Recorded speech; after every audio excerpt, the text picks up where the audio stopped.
Donc dans la vidéo précédente, je vous ai expliqué ce qu'était la compressibilité adiabatique, qui mesurait donc les fluctuations quadratiques de pression.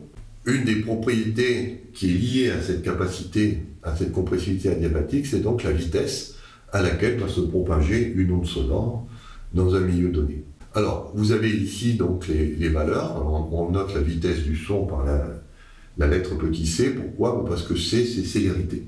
C'est la première lettre du mot célérité qui veut dire vitesse. Et comme on le voit ici, il y a une relation qui lie la célérité du son, la densité et la compressibilité adiabatique.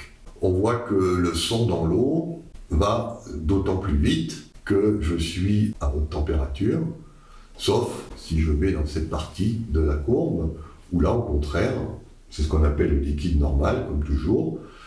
Dans le liquide normal, quand la température augmente, la vitesse du son, on s'attend à ce qu'elle diminue.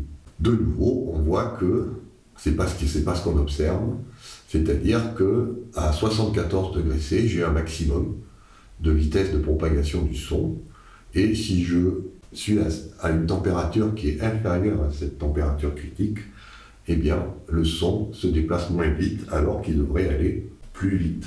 De nouveau, on retrouve cette caractéristique que l'eau est ce qu'on appelle un liquide anormal.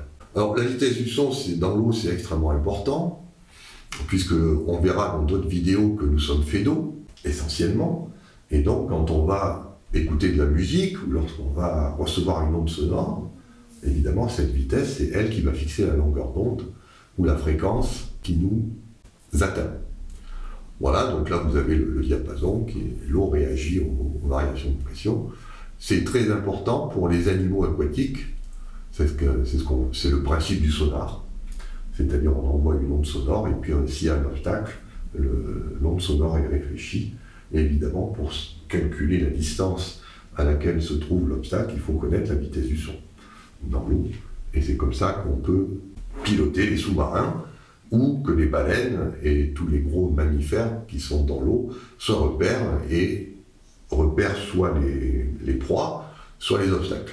Voilà, alors je vous demande de retenir une valeur quand même, parce que comme on fera beaucoup de musique dans Wiki, ce sera un paramètre très important. La vitesse du son dans l'eau, c'est à peu près 1500 mètres par seconde à 25 degrés. C'est la valeur que vous devez avoir en tête, sachant que pour l'air, c'est plutôt 340 mètres par seconde. Donc on voit que le son va beaucoup plus vite dans l'eau que dans l'air, et ça a la conséquence que si l'air 340 mètres par seconde, c'est pour un air sec, si un air est humide, le son ira un petit peu plus vite dans l'air humide que dans l'air sec. Voilà donc pour notre 6e propriété.